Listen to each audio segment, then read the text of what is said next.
Oh, sorry, I didn't see you there. I didn't hear you come in. Come on in. Grab a seat. I already have mine.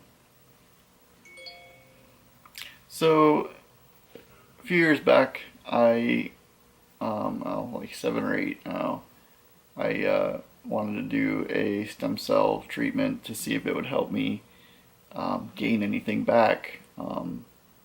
Whether it be any more feeling, sensation, strength. I did do uh, 2 rounds of that overseas, and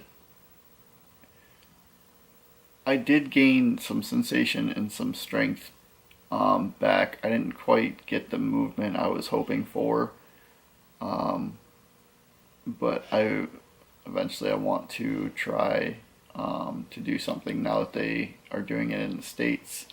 I want to go to a place in Florida that a friend of mine went to, and he within like a day or a couple of days, he had like some motor, I don't know if you call it motor function with your legs or ankles. He can move his ankle, something he couldn't do before, and he's C5 injury as well. Um, so I want to try that and see what may come out of that. Um, but I kind of tell you that story to tell you this story. The very first time I flew over there, I didn't really know what to expect. I had never flown before, especially flown in a wheelchair. I thought everything was going to be fine. The guy I talked to on the phone before I even like bought my tickets or whatever said, "Oh yeah, you can sit on the plane in your chair, and you just sit in the plane on your chair in the plane just like you would like in a car." Not the case. They, I rode my chair up to where like the long hallway, and then you get like on the plane in the door or whatever. They had to transfer me into this little tiny, like half the aisle width seat, and I'm not a big guy, so I could hardly imagine how they get like bigger individuals in this little tiny chair to get them on the plane. I feel bad for anybody that has to sit in this thing. It's literally like, I don't know, not even a foot wide seat, and like I kept feeling like I was falling off. Kind of was falling off over the side. But I mean, you're strapped into it, but still, it's not. It's super top heavy, and you could tip over easily. It's just not very comfortable. But anyways, they wheel me onto the plane with this little cart thing, and they transfer me into my seat. And I don't know if it's the way I was sitting or if it was. Well, let me slow down. So I get into my seat, and I'm sitting on my actual cushion in my seat, and the seat just the back kind of tilts back just a little bit, and they take my chair away, and they go to take it out around the plane and down the hallway and whatever, and they put it in under the plane. Okay, that was the end of that. I'm sitting in my plane seat, and sorry, I don't know why it stopped recording, but anyway, my care attendant was sitting next to me in her seat, and we start flying, we take off, and it was pretty cool. I mean, I've never flown before, so it was a new experience altogether, and it was pretty awesome to take off. And I was scared shitless to fly in this plane, and if you're going down, you're going down. There's nothing you can do about it. It's just if it's gonna happen, it's gonna happen. But that was in my mind like the whole time. But anyway, I'm trying not to think of that. All of a sudden, I get this feeling, and when I have to poop, it's kind of like a all tingly kind of feeling, and like just like kind of sweaty, a little kind of gross, but whatever. I started to get that feeling, and I'm like, oh my god. I was like, how am I going to get to the bathroom if I have to go? And I literally thought I was shitting my pants. Well, I look over and I was like, hey, can you kind of like nonchalantly check my pants and make sure I'm not like crapping right here on this plane with a couple hundred people on it? And I was like, I don't know how I'm going to fix this, because I would have to somehow get either to the bathroom or change my pants there or just ride it out. Well, I didn't smell anything, which is a good sign. But the whole way there and the whole way back, I had this feeling like it was just like I was crapping in my pants, and I don't know if it was nerves.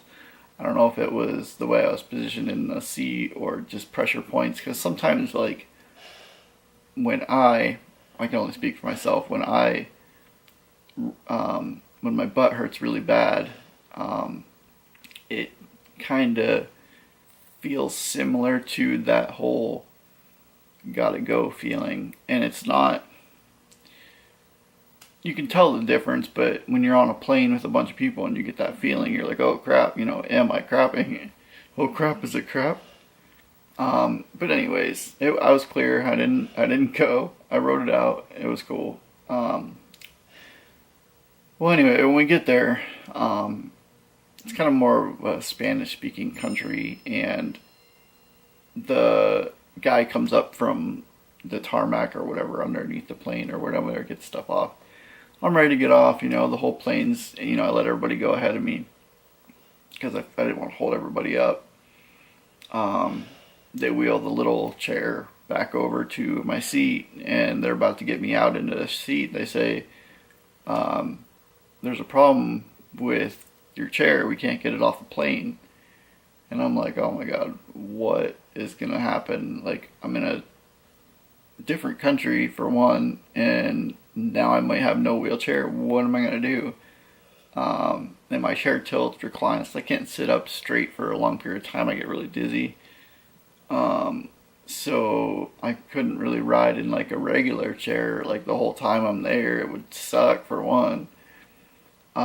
So the guy comes up and he's like, we can't figure out how to turn your chair on. And I was like, well, you just hit the little switch. And I kind of showed him like where it would be on the thing, whatever. And we're like, we tried that, it won't turn on, blah, blah, blah.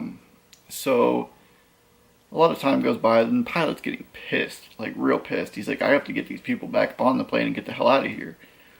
Well, he's like, alright. I was like, well, get me out of this seat and, I'll go try to figure out what's going on with it. So they transfer me back into this little tiny chair, push me out of the plane, down a long hallway, past all these people waiting to get back on the plane, into the elevator, down the elevator, along the long, whatever that thing is, like that escalator, but it's like flat, I don't know what they call it,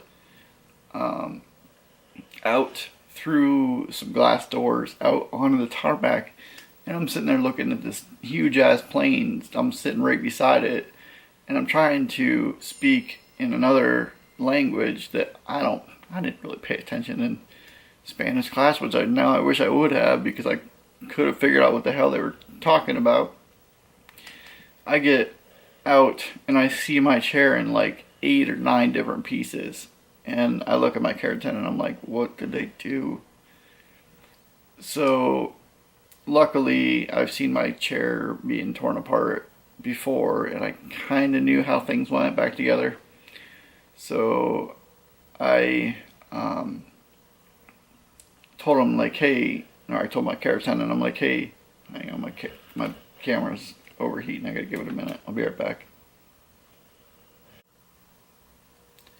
Sorry guys, camera seems to like to overheat. I'm gonna have to try to talk fast. So, "Otta baby, it's a boy."